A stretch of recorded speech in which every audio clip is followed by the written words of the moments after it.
So let's put a little title up here for you because I want to talk about this. By the way, you can if you're on YouTube, you can comment on this if you want to as well. So, how do we succeed in a remote exam at home? So we're talking about remote exams. Now, as you can appreciate, when I first started off, I had to go along to a dusty old hotel in my car to take my exams. It was years ago.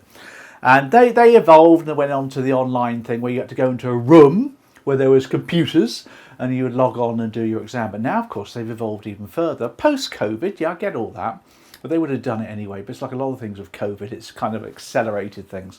But what it means, therefore, is you can actually do your exam at home in your own house, which is fabulous, isn't it, if you think about it?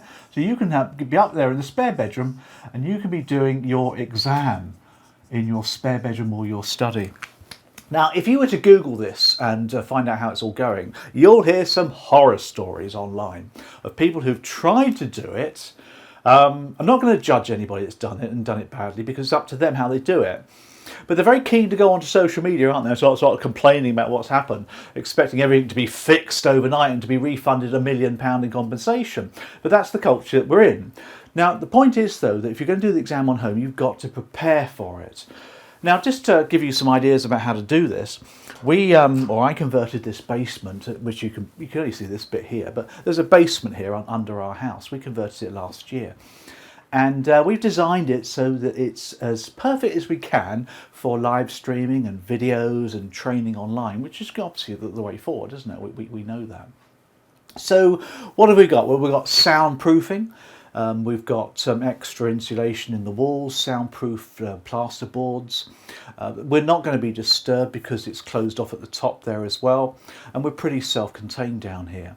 I've got fibre optic broadband coming into the room here, two pipes. So if one fails, the other one kicks in pretty quickly. Now, in the same way, you need to take the exam with the same kind of concept, really. First of all, you need to use a room in your house. So, say for example, you've got your spare bedroom, which is closed off. The door's closed. You don't want to be interrupted. If you get interrupted during the exam, they'll fail you because somebody's watching you all the time, you see. You want it fairly soundproofed, but most bedrooms aren't particularly soundproofed, are they? But you want it comfortable for 2 hours plus. So when you're sitting down on your laptop or computer doing your exam, you don't want to be disturbed for 2 hours and you want to be fairly comfortable. So make sure you open the window a little bit, get a bit of fresh air along the way.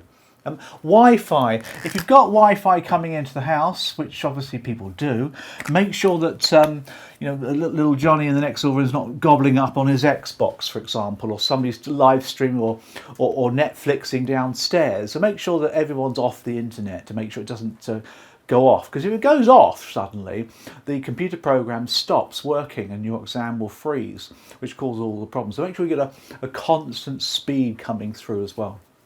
So there's a couple of ideas for you. The other thing about live streaming, which I'm doing right now for you, is I'm in front of the camera. So, I'm talking to you. But if, say, for example, I went off camera, if, for example, I went down here to drink my cup of tea, you'd wonder what I was doing. And if I went over here to press a button or two and went off camera completely, you'll think, well, what's Paul doing now? But that's the point, you see, because when you're doing a live exam, you're being watched by an invigilator. And if they see you go off for a drink or they see you disappearing off camera, they'll fail you because they can and they should, because you're probably going off checking your book or something like that. Bear in mind, they will want a webcam so they can see you all the time. As soon as you go off camera, they'll fail you. So make sure you don't do that as well. Now, other things that I do, before I start the live stream, I always set things up and I get the software working well. I reboot the computers so that there's no underlying software that's going to hog the system. If I'm online, for example, using a web browser, I'll reboot that and go fresh onto the actual product itself. I'll load the software, make sure everything's primed and good to go. In the same way, if you're doing the exam, make sure that any software you've got is cleared. Reboot your computer so that the only software is the one running the exam itself. So make sure everything's all clean and tidy and good to go. If you do these things, you won't go far wrong. It will actually work for you. You'll be able to do the exam at home, and you won't go onto social media. You'll start moaning about everybody because nobody's up against me and I want some compensation because I've been hurt and suffered and all those good things. So enough of that, because people probably start commenting on YouTube about this as well. But it is the culture that we're in, aren't we? The final thing, by the way, if you need to go to the toilet, go before the exam. It's obvious, isn't it? You can't put your hand up and say to the invigilator, can I go to the loo, please, halfway through the exam. If you do, of course, they'll fail you. So make sure you have a pee before you start the exam. There you go. Follow those tips, won't go far wrong.